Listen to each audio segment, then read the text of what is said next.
The Axeman of New Orleans. Sin in the Bible Belt. In the spring of 1918, something began moving through New Orleans while the city slept. It didn't announce itself at first. There was no name, no pattern yet, just a crime scene that made no sense. On May 23rd, 1918, Joseph Maggio and his wife Catherine were attacked in their apartment. They were grocers, ordinary people. They had gone to bed the night before and never woke up.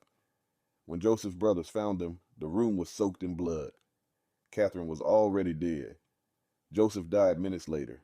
Nothing had been stolen. Money and valuables were still there. Police were confused, but not yet afraid. Then it happened again, and again. Over the next year and a half, residents across the city would wake to shattered doors, chiseled panels, and bedrooms turned into crime scenes. The weapon was almost always an axe, often taken from the victim's own home. The attacks came at night. The victims were usually asleep. Some survived. Many didn't. Blood was a constant presence. Robbery never was. Louis Bessemer and Harriet Lowe were found alive, but gravely injured in the back of a grocery store. Both had severe head wounds. Harriet would be left permanently paralyzed on one side of her face. The axe used in the attack belonged to Bessemer himself. Again, nothing stolen. A few weeks later, Anna Schneider was found in her apartment, her face covered in blood, her scalp split open. She was 8 months pregnant. Somehow, she survived. 2 days later, she gave birth to a healthy baby girl. She remembered nothing.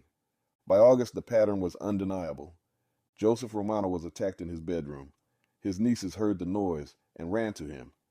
They saw the attacker fleeing. Romano died 2 days later from head injuries.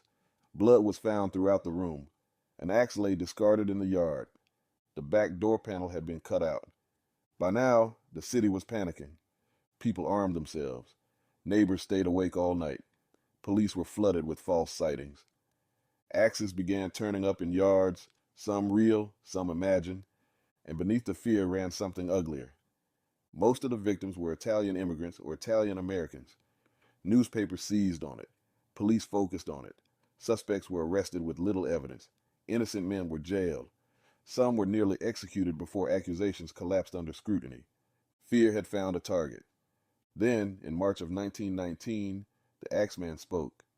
A letter appeared in the newspapers claiming responsibility for the murders. The writer called himself a demon. He mocked the police, and he made a promise. At 12:15 a.m. on March 19, he said he would strike again, unless there was jazz.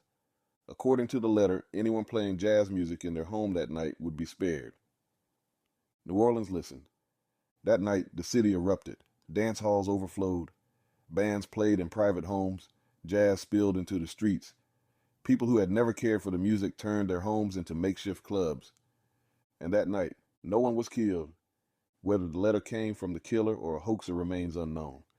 But the effect was real. The fear was real. And the silence afterward only deepened the mystery. The attacks continued later that year. Families were shattered. A baby was killed in its mother's arms during an attack in Gretna.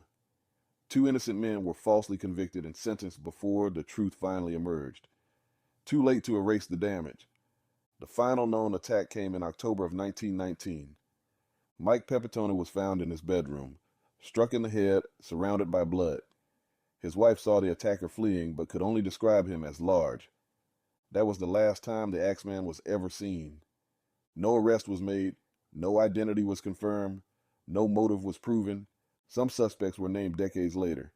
None were conclusively linked. And then, just as suddenly as it began, the violence stopped. No explanation was ever found. So here's the question that still hangs over New Orleans more than a century later. Was the Axeman a single man, careful, patient, and calculating, who simply decided to stop? Or was he something more unsettling, a presence that slipped through fear, prejudice, and chaos, and vanished without leaving a name? Because whoever he was, he walked into homes at night. He used what was already there. He left blood behind, and he was never caught.